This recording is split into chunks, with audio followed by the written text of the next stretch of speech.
4월은 벚꽃이 피는 계절입니다. 저는 벚꽃을 아주 좋아합니다. 이 벚꽃을 보면 겨울을 지나고 이제 봄의 생명력을 보여주는 것 같아서 벚꽃을 아주 좋아합니다. 산불 피해로 많은 분들이 지금 고통스러운 시간을 보내고 계신데요.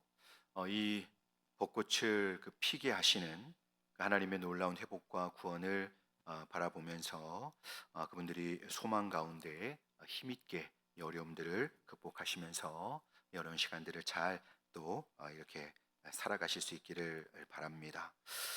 벚꽃을 보면서 이제 바깥에 이전 같으면 막 보러 다녔을 텐데 요즘은 그럴 마음이 잘 생기지 않고 그냥 기도하게 되는 것 같습니다.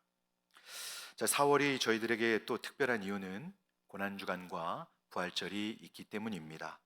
이 절기를 통해서 저희는 우리 구주 예수님을 다시 깊이 묵상을 하게 됩니다. 그래서 저는 이제 데살로니가 전후서를 마치고 어떤 성경을 살펴볼까 하다가 저희 모두가 잘 알고 있는 예수님께 대한 진리를 이 이사야 53장 이 성경을 통해서 같이 한번 묵상해 보고자 합니다. 그래서 이 53장을 조금씩 우리가 살펴보게 될 텐데요. 이 시간을 통해서 저희가 받은 구원의 은혜와 또 하나님의 사랑을 다시 또 풍성하게 누리게 되기를 소망합니다. 그래서 오늘은 1절과 2절을 한번 생각해 보고자 합니다.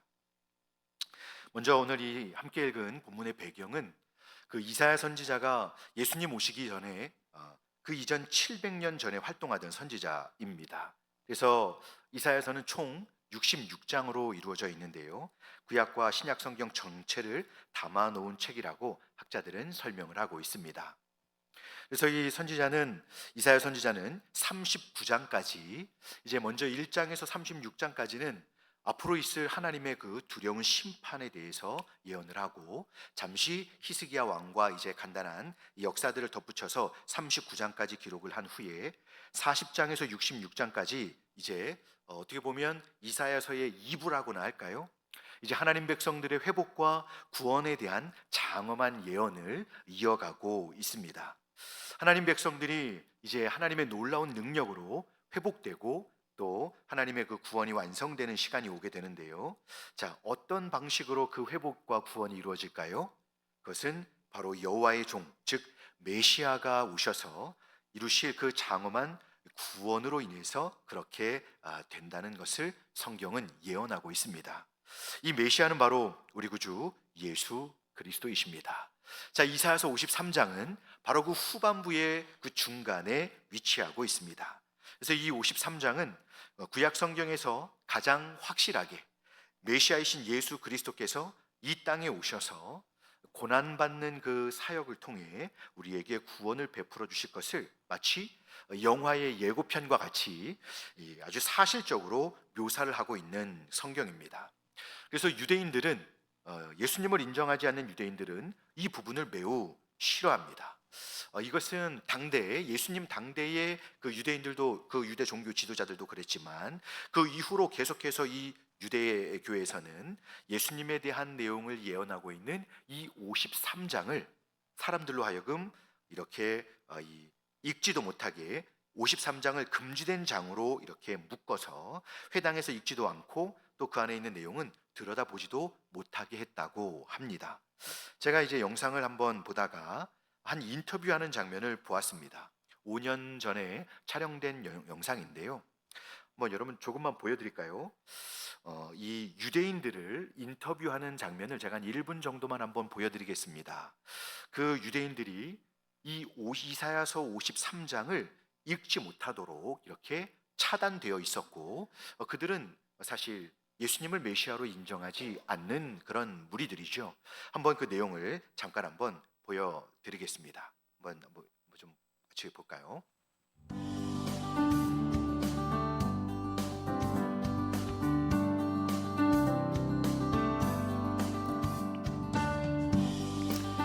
자, 여러분 자막을 잘 보시기 바랍니다.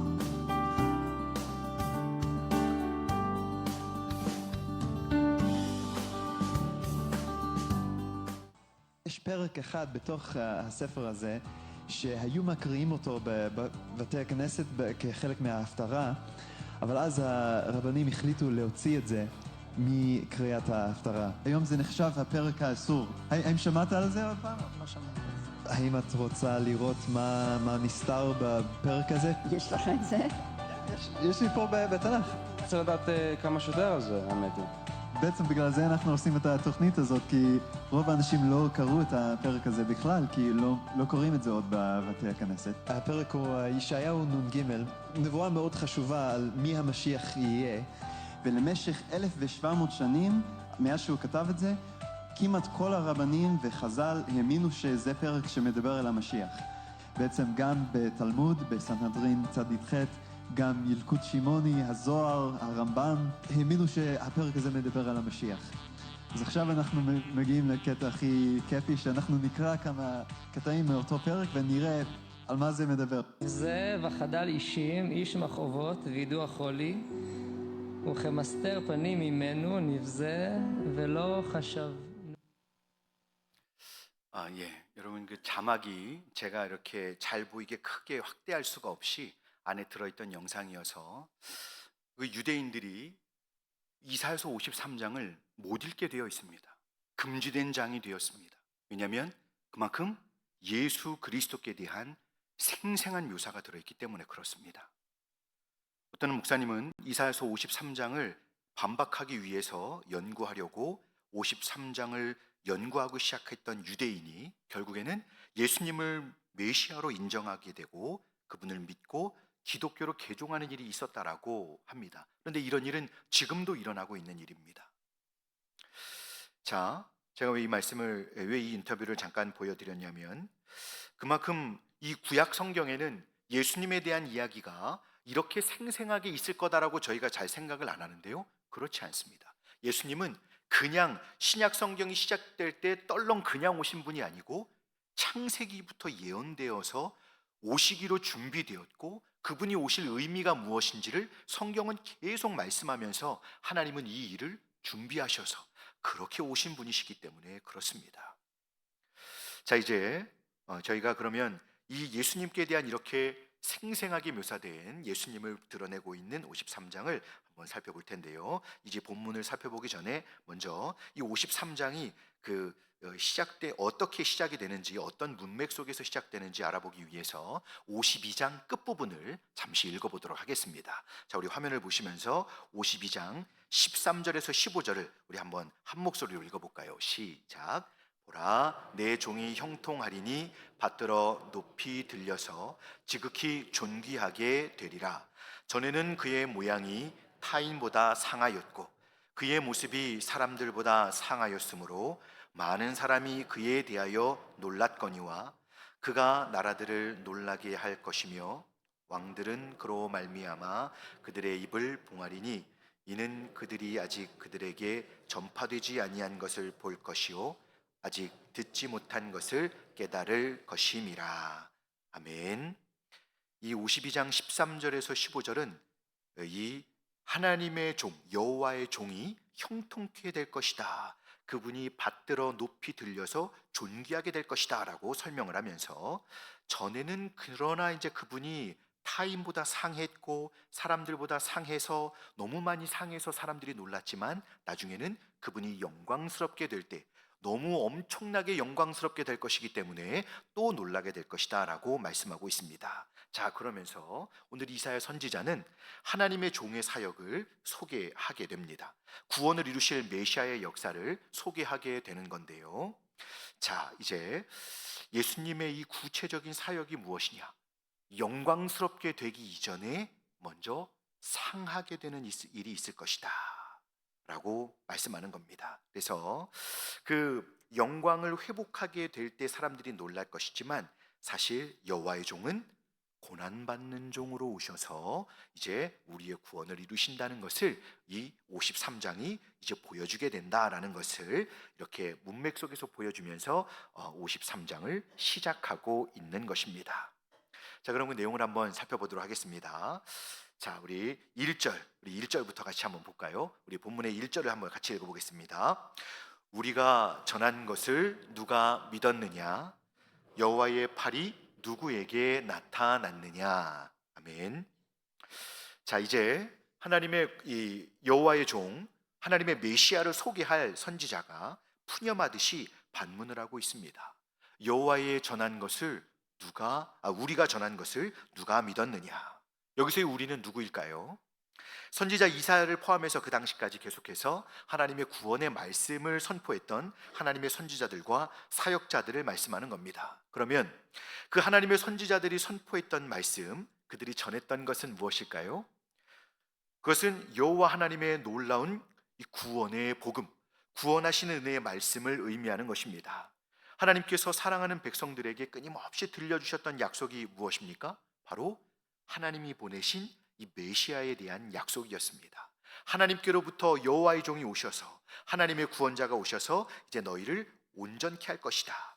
창세기 3장에서 아담이 선악을 알게 하는 나무 열매를 먹었을 때부터 하나님은 여자의 후손을 약속하시며 그들을 인도하셨습니다. 그래서 아담과 그 가정은 바로 그 하나님의 구원을 이루실 이 여자의 후손을 기다리며 그 하나님의 구원자를 바라보면서 믿음의 삶을 살았습니다. 여러분 아시죠? 아브라함이 아들 이삭을 제물로 이렇게 바칠 때 제물은 여호와께서 준비하시리라 하시던 그 어린 양, 출애굽 때 장자의 재앙을 면하게 할 어린 양, 또 그 어린 양의 피, 성경은 무수히 많이 이 구원자 여호와의 종을 예표적으로 선포해 왔습니다. 광야에서 불뱀에 물려서 죽어가는 사람들을 구원하기 위해서 높이 이렇게 매달아 올렸던 그 놋뱀도 예수 그리스도께서 오실 것을 알리는 예언적 사건이었습니다. 성경의 이런 메시아에 대한 예언을 통해 하나님은 계속 그 백성들을 자꾸 범죄하고 돌아서고 범죄하고 하나님을 떠나는 백성들을 계속 돌아오라고 부르셨지만 많은 사람들이 그 말씀을 사실 믿지 못했습니다. 안타깝게도 오늘날과 같이 은혜의 시대에 지금도 많은 사람들이 구원을 받지 못한 채 죽어가고 있습니다. 어떻게 보면 그 오늘날 예수님을 믿지 않는 사람들은 그들의 죄악 때문에 죽는다라고 하기보다 자신들의 영혼에 대한 무관심 때문이라고 어떤 목사님은 설명을 하고 있습니다. 그들은 그 놀라운 하나님의 이 사건을 이해하지 못하기 때문에, 메시아를 통해 우리에게 구원을 주시는 하나님의 이 일을 이해하지 못하기 때문에 자신들의 영혼 구원을 위한 하나님의 일에 대해서 무관심합니다. 즉 자기 영혼에 대해서 무관심한 것이죠. 그러니 이 소중한 기회, 구원의 기회를 잃어버리게 되는 겁니다. 잠시 먹고 마시고 또 살아가는 즐거움과 또 살다가 만나게 되는 고생들로 인해서 메시아도 필요 없고 구원도 필요 없고 기독교는 필요 없는 그런 존재가 되어버리는 것입니다. 이사야 선지자는 우리가 전한 것을 누가 믿었느냐라고 물으면서 이 구약에서 메시아 예언에 대한 이 불신앙이 계속해서 있어 왔음을 보여줌과 동시에 이제 이 예언이 성취되는 날, 예수님이 오실 때에, 주님이 세상에 오실 때에도 이스라엘 백성들이 이 불신앙을 가지고 그 메시아를 믿지 못하는 사람들이 있을 것을 예언하고 있는 겁니다. 즉 메시아이신 예수 그리스도를 믿지 않을 것을 말씀을 해 주신 건데요, 그 예언은 그대로 이루어졌습니다. 그리고 오늘날에도 계속되고 있습니다. 자기 영혼에 무관심하면서 계속 메시아이신 예수님을 무관심하게 대하는 사람들이 교회 밖에도 있고 교회 안에도 있다는 겁니다. 여러분은 어떠십니까? 메시아이신 예수님에 대해서, 그분에 대해 듣고 아는 것과 또 예수님에 대한 믿음과 그 사랑이 더욱 깊어지는 일에 대해서 여러분 마음이 열려 있으십니까? 신앙생활 속에서 나의 구원의 문제를 해결해 주신 예수님에 대한 믿음과 사랑을 확인하고 또 주님께 더 집중하려고 이렇게 몸부림치면서 힘쓰며 애쓰며 노력하는 것은 그 성도님이 참된 하나님의 백성임을 드러내어주는 증거이며 열매인 것입니다. 저희 모두가 더 주님을 알고자 하고 또 주님께 가까이 나아가기를 힘쓰는 그런 진실한 주님의 자녀들과 제자들이 되실 수 있기를 간절히 소망합니다. 자, 그러면 왜 사람들이 이토록 하나님의 구원에 대해서 인정하고 수용하는 일을 못하는 걸까요? 왜 이렇게 예수님을 거절하는 것일까요? 이사야 선지자는 오늘 이 본문 말씀을 통해서 이 놀라운 메시아에 대한 예언들을 사람들이 왜 계속 거절하는지 그 이유를 저희에게 소개하고 있습니다. 이것은 사실 오늘날 우리가 살고 있는 이 시대 사람들이 왜 예수님의 십자가 복음을 거절하는지에 대한 답도 될 수 있다고 생각이 됩니다. 그래서 이사야 선지자는 이렇게 본문에서 반문하고 있습니다. 여호와의 팔이 누구에게 나타났느냐? 이렇게 묻고 있습니다. 여호와의 팔이 누구에게 나타났느냐? 이 여호와의 팔, 이것은 하나님의 권능을 말하는 것입니다. 하나님의 임재, 하나님의 권능을 말하는 것입니다. 곧 하나님의 구원하시는 권능이 누구에게 나타났는가, 어디에, 어떻게, 누구에게 나타났는가, 이렇게 물어보면서 그 하나님의 권능을 누가 아는데, 이렇게 반문을 하는 것입니다. 오늘 선지자는 이 질문에 대한 답을 본인이 2절에서 이렇게 답을 하면서 저희에게 두 가지를 설명하려고 하는 것입니다. 먼저는 절망스러운 죄인들에게 하나님의 구원하시는 권능이 나타났다는 것입니다. 이스라엘에게는 이전에도 또 이 선지자 당시에도 또 앞으로는 확실하게 이스라엘에게 또 이 세상에 하나님의 놀라운 구원하시는 권능은 나타난다는 것입니다. 근데 두 번째는, 하지만 그 여호와의 팔이, 하나님의 권능이 나타남에도 불구하고 사람들이 그것을 몰라본다는 것입니다. 이것을 선지자가 오늘 본문을 통해서 말하려고 하는 거예요. 여호와 하나님의 구원을 위해서 보내주신 메시아가 어떤 분이십니까? 선지자는 이 메시아의 어떠함을 본문에서 구체적으로 보여주고 있습니다. 바로 사람들이 전혀 그 신적인 영광과 하나님의 권능을 볼 수 없는 분으로 오신 메시아이시다라고 오늘 본문에 소개하고 있습니다. 자, 우리 53장 2절을 같이 한번 읽어보겠습니다. 시작. 그는 주 앞에서 자라나기를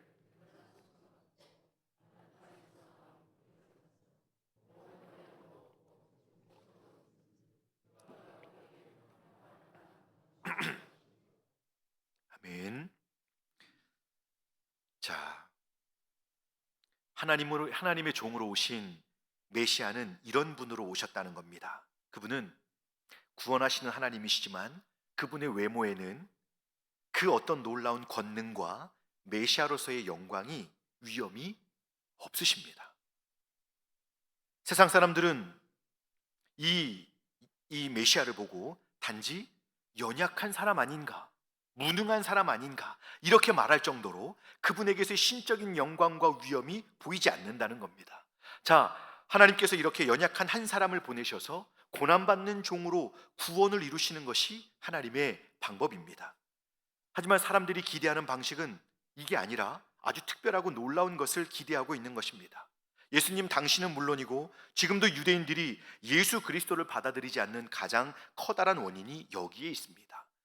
예수님이, 그 메시아로 오신 예수님이 유대인들의, 그 이스라엘의 역사 속에서 하나님의 권능을 보이셨던, 권능의 팔을 보이셨던 하나님에 미치지 못한다는 것입니다. 즉 메시아를 외모로 판단한 것이죠. 나사렛에서 무슨 선한 것이 나겠느냐, 이것이 예수님에 대한 소문을 들었을 때 제자들이 보였던 반응이죠. 그는 목수 요셉의 아들이 아니냐, 그는 우리가 잘 아는 그 동네 청년 아니야, 이렇게 말했던 그분에 대한 설명이 유대인들의 생각을 보여주고 있습니다. 사실 저희가 잘 알듯이 예수님은 너무 평범하게 성장한 분이십니다. 얼마나 평범하게 성장을 하셨는지 예수님의 성장기는 아예 성경에 기록도 안 돼 있습니다. 그리고 특출한 어떤 학벌이나 가문도 아니시죠. 자, 이런 분에게 세례 요한은 보라 하나님의 어린 양이로다 라고 하였지만, 사실 그런 분에게 인류의 구원이 달렸다라고 보기에는 유대인들이 인정할 수 없었던 것입니다. 자, 이런 편견에 사로잡히게 된 이유가 뭘까요? 이전에 하나님께서 이스라엘에게 보여주신 하나님의 권능이 워낙 컸기 때문에 그렇습니다. 홍해를 가르시고, 저희가 다 알고 있잖아요. 홍해를 가르시고 반석에서 물을 내시고 비를 3년 멈추게 하시고 또 다시 오게 하셨던 하나님이셨기 때문에 그렇습니다. 완전히 예루살렘이 초토화되고 이스라엘이 멸망당해서 포로로 끌려갔더니 무너진 예루살렘 성전을 다시 세우라고 이스라엘을 돌려보내시는 일을 하나님이 어떻게 이루셨습니까? 페르시아라고 하는 대제국의 왕을 통해서, 그 페르시아 왕 고레스를 통해서 대제국을 하나님께서 움직이시면서 이스라엘을 회복시키신 분이십니다. 여호와 하나님은 바로 그런 분이셨거든요. 그래서 사람들은 이 열방을 놀라게 하실 만큼 크고 영광스러운, 전쟁에 능하신 승리의 하나님, 자연의 이 놀라운 기적들을 통해 일하시는 그런 하나님을 기대하고 있었던 것입니다. 하지만 하나님의 구원하시는 지혜는 이번에 사람들의 기대와 달랐습니다. 사람들이 보기에 정말 주 앞에서 연한 순 같고 메마른 땅에서 돋아나는 줄기 같으며, 사람들이 주목할 만한 고운 모양도 없고 흠모할 만한 아름다운 것도 없는 연약한 예수 그리스도, 그분의 죽으심을 통해서 사람들이 구원을 받는 것이 하나님의 지혜이며 하나님의 방법이었던 것입니다. 여러분, 여호와의 팔이 이렇게 나타난 것입니다. 사람들이 편견에 사로잡혀서 그 주님의 연약한 외모 속에 감추어진 하나님의 신성, 하나님의 권능을 볼 수 없었던 것입니다. 오늘 이사야 선지자는 메시아가 오실 때 이스라엘 백성들이 그분을 믿지 못하게 되는 것이 바로 이런 편견 때문임을 오늘 본문을 통해서 예언해주고 있는 것입니다. 인간을 구원하심에 있어서 세상이 기대하는 것과 하나님께서 준비하신 방식이 너무 다르기 때문에 사람들은 자기들의 편견으로 인하여 예수님을 믿지 않으려고 하는 것이죠. 아주 고의적으로 유대인들은, 랍비들이, 그 지도자들이 이사야서 53장을 유대인들에게 읽지조차 열어보지도 못하게 했던 것입니다. 금서로 묶어버린 것입니다. 선지자 당시의 그 이스라엘 백성들의 불신앙은 주님 당시에도 오늘도 여전히 계속되고 있습니다. 이사야 선지자는 주님이 오시기 그 700년 전에 예언을 했지만 예수님께 대하여 너무 정확하게 예언을 한 것입니다. 그런 주님께 대한 사람들의 불신앙과 또 그것을 넘어서는 악한 대우. 여러분, 주님이 예루살렘 성에 입성하실 때 모든 사람들이 환호를 하면서 예수님을 반겨줬었습니다. 그러나 그 사람들이 돌변해서 예수님을 십자가에 못 박으라고 소리치고 채찍으로 때리고 침뱉으며 가시관을 씌우고 결국 십자가에 못 박기까지 그 예수님을, 메시아이신 예수님을 거부하는 모습을 이 53장은 정확하게 담아내고 있는 것입니다. 자신들은 이 다윗의 후손으로 전쟁의 신으로 오셔서 로마에서 해방시켜 주시고 또 최고의 영토, 최고의 영광을 누리게 해주실 것을 기대했는데 이건 정치적인 메시아죠. 너무 실망스럽게 나사렛 그 촌구석에서 그 어떤 명문이라는 것을 알지도 못하는 그 후줄근한 청년이 메시아로 나타났으니 사람들은 그 거부감을 넘어서서 실망감으로 더욱 포악하게 그 메시아를 십자가에 매달게 된 것입니다. 저는 그 예수님의 영상을 볼 때마다 저희는 좀 잘못 알고 있는 게 있는데요, 예수님이 너무 멋있게 나옵니다. 예수님으로 연기하는 배우들은 정말 키도 크고 몸도 좋고 얼굴도 너무 잘생기고, 여러분 그런 분은 아니십니다. 예수님은 몫으로 일하셨기 때문에 몸은 좀 좋으실 수 있을지 모르겠지만 그런 이 중동의 조각미남 같을 거라고 저희가 생각하는 것은 저 성경과 어울리지 않습니다. 전혀 사람들의 눈에 띄지 않는 분이었습니다. 그러면 여러분, 왜 예수님은 이렇게 초라한 모습으로 오셨을까요? 왜 이렇게 너무 연약한, 그 누구도 이 소망을 갖지 못하는 모습으로 오셨을까요? 그 이유는 다름이 아니라 바로 메시아를 보내어 하나님께서 죄의 문제를 다루게 하고자 하셨기 때문입니다. 여러분, 구약에서 제사를 드릴 때 그 상황을 한번 생각해 볼까요? 그 구약에서 제사가 진행되는 것은 예수 그리스도를 예표하는 예식입니다. 죄의 문제를 해결할 때 주님이 사용하시던 제물이 무엇입니까? 아무 힘도 없는 어린 양입니다. 죽임당하는 그 짐승들은 어떻습니까? 양, 염소, 비둘기 이런 짐승들입니다. 흠모할 만한 아름다움이 있습니까? 용맹한 사자와 그런 제물들이 제사 때 사용이 되나요? 사자와 호랑이로 제사 드리지 않지 않습니까? 예수님의 겉모습이 바로 이런 것입니다. 끌고 가는 대로 끌려가서 죽임을 당하는 그런 연약한 존재. 결코 세상은 그 편견으로는 그분 안에 있는 하나님의 신성과 그 구원하시는 놀라운 영광을 볼 수 없는 것이죠. 그렇게 우리 주님은 연약한 양으로 오셔서 외면당하신 메시아로 친히 낮아지셨습니다. 왜 그럴까요? 저와 여러분들의 죄의 문제를 해결해 주시는 구원을 이루시기 위함입니다. 저희는 이 사실을 기억해야 합니다. 만약 자신들이 메시아를 기대했는데 하나님이 보내신 분이 비록 기대할 만한 분이 아니시면 그냥 무시하거나 돌아서면 되잖아요. 그런데 세상은 메시아이신 예수님을 향해서 가장 공격적이고 가장 악하게 그를 최고의 사형장으로 내몰았습니다. 그를 멸시했고 또 질고를 당하게 했다고 성경은 기록을 하고 있습니다. 여러분, 이 예언은 그대로 너무나도 정확하게 성취가 됐습니다. 그 어린 양 같으신 분이 고난을 당하심으로 저희는 나음을 입게 되었습니다만, 여러분, 주님은 처절하게 죽으셨습니다. 여러분, 이 사실을 저희가 기억해야 합니다. 예수 그리스도께서 저희를 위하여 무슨 일을 행하셨는지를, 어떤 상황 속에 처하셨는지를 여러분 철저하게 저희는 여러분 기억해야 합니다. 주님은 그렇게 초라하게 오실 필요가 없으신 하나님이십니다. 그런데 여러분, 그분이 왜 그렇게 처절하게 비참하게 오셨습니까? 저희의 구원 때문에 그렇게 하신 것입니다. 외면당하신 메시아, 우리 주님은 오직 저와 여러분들의 구원을 위하여 낮아지신 분이심을 믿으시기 바랍니다. 그렇게 낮아지신 모습이 자기의 어떤 한계가 있어서가 아니라 저와 여러분들의 죄를 대속하시기 위함이었습니다. 저희가 이 사실을 조금 더 생생하게 기억하고 이러신 주님을, 나의 구원의 주님을 나로 하여금 하나님 앞에 세워주시는 그 메시아이신 예수님을 저희들이 더 온전히 믿고 그 주님을 더 소중히 여기며 그분과의 관계를 더 온전히 하기 위해 힘쓰는 믿음의 삶을 살아야 하는 것입니다. 주님은 저를 살리시고 남상수로 죽기 위해서 오신 것입니다.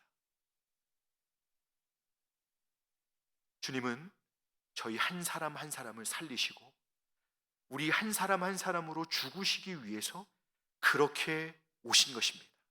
저희 신앙생활 속에서 저희는 이 부분이 선명해야 합니다. 아무리 바쁜 신앙생활에 어떤 그런 분량이 있어도 우리의 삶에 있어서 우리의 이 모든 것을 참 잊어버리게 할 만한 일이 있다고 해도 여러분, 저희는 예수 그리스도께서 내게 이런 구주가 되시고 나의 죄를 담당해 주신 분, 나로 하여금 하나님 앞에 설 수 있게 해주신 분, 자신이 남상수로 죽어서 나로 죽으셔서 생명을 주신 분이심을 저희는 선명하게 기억하고 그 주님의 은혜를 기억하며 그 은혜에 감사하며 감격하며 그 은혜로 인해서 하나님을 찬양하며 예배하며 믿음의 삶을 살 수 있어야 하는 것입니다. 저희 각 사람은 하나님의 이 메시아를 보내셔서 구원을 이루시는 이 진리를 저희는 알고 있고 또 믿고 있습니다. 여러분, 오늘은 이 예수님께서 저희에게 어떤 분이십니까?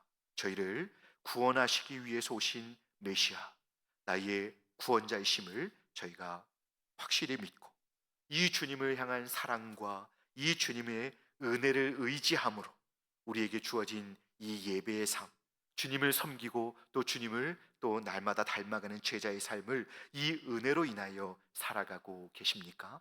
저희가 이 은혜에 더 집중하고 이 은혜 안에서 하나님과의 관계를 더 깊이 또 풍성히 그렇게 만들어가야 될 필요가 있습니다. 그럴 때 저희는 더욱 힘있게 저희의 믿음의 삶을 은혜 가운데 살아갈 뿐만 아니라 저희는 실제적으로 이 주님을 알게 되는 은혜로 인해서 저희는 하나님과 하나님의 사랑을 더 깊이 알고 누리게 될 것입니다.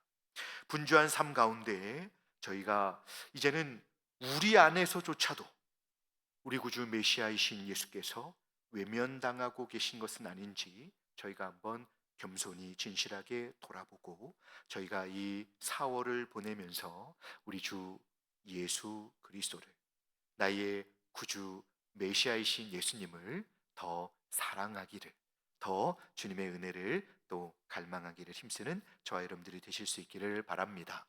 말씀을 맺겠습니다. 저희는 좀 온전한 것 같아도 사실은 편견과 또 무지로 이 보여지는 것이 전부인 줄로 알고 살아가는 연약한 인생들입니다.